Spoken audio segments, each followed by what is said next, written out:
నా కొడుకును పోలీసులు ఎలాంటి కేసు లేని సమయంలోనే అక్రమంగా నిర్బంధించి చిత్రహింసలు పెట్టి నా కొడుకు చావుకు బలాన్ని కారకులు అని చెప్పి ఎస్ఐ మీద, సిఐ మీద, సంబంధిత కానిస్టేబుల్ మీద కేసు పెడితే కేసు నమోదు చేయని డిఎస్పీలు ఇలా కేసు నిర్వీర్యం చేయడానికి ప్రయత్నం చేసినట్టే.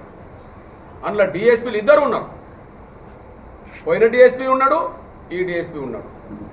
పోయిన డిఎస్పీకి ఫిర్యాదు చేయడం జరిగింది, ఇప్పుడున్న డిఎస్పీ కూడా ఫిర్యాదు చేయడం జరిగింది. బహుశా ఇంతకాలం ఆ ఎస్ఐ రెడ్డిని కాపాడుకోవడం కోసం అందరినీ కాపాడే ప్రయత్నం చేశారు. కానీ ఇప్పుడు ఎస్ఐ రెడ్డి మీద చర్య తీసుకోకుండా సిఐ మీద చర్య తీసుకున్నట్టుగా ప్రచారం చేసుకుంటాం.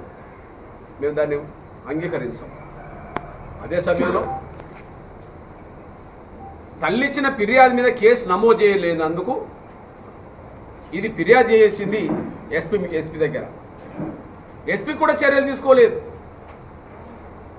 అంతేకాదు ఈ కేసును పక్కదారి పట్టించి ఈ కేసును బలహీనం చేయడానికి, ఈ కేసు నిర్వీర్యం చేయడానికి ఒక మాదిగ డిఎస్పీ కూడా సూర్యాపేట నుండి ఇక్కడికి వచ్చాడు. ఒక మాదిగ డిఎస్పీ కూడా సూర్యాపేట నుండి ఇక్కడికి వచ్చేసాడు. ఆయనకి ఇక్కడ డ్యూటీ ఏమున్నది?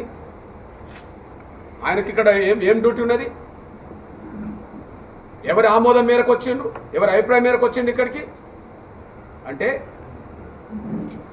తల్లి చేసిన ఫిర్యాదును ఉపసరించుకుంటే 8 లక్షలు ఇవ్వడానికి ఒప్పందం కుడుచుకొని వెళ్ళాడు. ఒక అవుట్ సోర్సింగ్ ఇప్పిస్తామని చెప్పడానికి వచ్చాడు. ఓ ఇల్లు కట్టిస్తామని చెప్పడానికి వచ్చేసాడు. అంటే కేసును బలహీనం చేయడానికి, రాజేష్ మృతి కేసును బలహీనం చేయడానికి ఇద్దరు డిఎస్పీలు ప్రయత్నం చేసినట్టే, సూర్యాపేట డిఎస్పీ ప్రయత్నం చేసినట్టే, దీని మీద ఎలాంటి చర్య తీసుకొని, తల్లి ఇచ్చిన ఫిర్యాదు మీద ఎలాంటి చర్య తీసుకొని ఎస్పీ కూడా కేసును బలహీనం చేసినట్టే. ఇప్పుడు మేము డీజీపీకి ఇచ్చిన వినతి పత్రంలో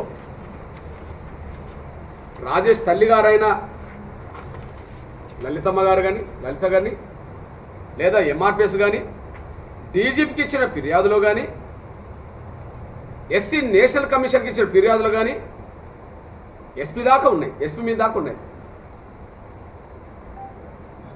మృతికి ప్రధాన బాధ్యులు ఎస్ఐ, సిఐ, కానిస్టేబుల్. మృతిని దాయడానికి, మృతి కేసును బలంగా లేకుండా చేయడానికి కారకులు ఇక్కడ డిఎస్పీలు, సూర్యాపేట డిఎస్పీ అండ్ ఎస్పీ కూడా కారణమని చెప్పి వాళ్ళ మీద శాఖపరమైన చర్యలు తీసుకోవాలని చెప్పి. ఎందుకంటే ఎస్సీ ఎస్టీ యాక్ట్ కేసు నమోదు విషయంలో లేదా కేసు విచారణ చేసే విషయంలో ఎంతటి అధికారైనా నిర్లక్ష్యం వహిస్తే వాళ్ళ మీద చట్టపరమైన చర్యలు ఉండాలని చెప్పి, శాఖపరమైన చర్యలు ఉండాలని చెప్పి చట్టం చెప్తున్నది. మొన్న తమిళనాడులో ఎస్సీ ఎస్టీ ఈ లాకప్ డెత్ కేసులో పోలీసులు నిర్లక్ష్యం వహిస్తే ఎస్ఐ మొదలుకొని, కానిస్టేబుల్ మొదలుకొని, డిఎస్పీల వరకు సస్పెండ్ అయ్యారు, జైలుకి వెళ్ళారు. కోర్టు తీర్పు ఇచ్చింది. అంటే ఇక్కడ కేసు నమోదు చేయకపోవడం విధి నిర్వహణలో నిర్లక్ష్యం కదా, డిఎస్పీల నిర్లక్ష్యం కదా. ఇక్కడ కేసును బలహీనం చేయడానికి సూర్యాపేట డిఎస్పీ వచ్చి పోయిండు కదా, అది కేసు నిర్వీర్యం చేయడం చేసే కుట్రనే కదా. ఎస్పీ కూడా వీళ్ళ మీద చర్య తీసుకోకపోవడం, ఎస్పీ కూడా ఇంట్లో భాగస్వామ్యం అయినట్టే కదా. అంటే మేము 2 రకాలుగా చూపెట్టాం డీజీపీకి, ఎస్సీ కమిషన్కు. ఒకటి మృతికి కారకులు, 2 కేసు నిర్వీర్యం చేయడానికి ప్రయత్నం చేసిన అధికారులు. మేము స్పష్టంగానే ఉన్నాం. సూర్యాపేట డిఎస్పీ మాదిగా అని చెప్పి ఆయనను కేసు నుండి మేము విచారణ నుండి తప్పించలే.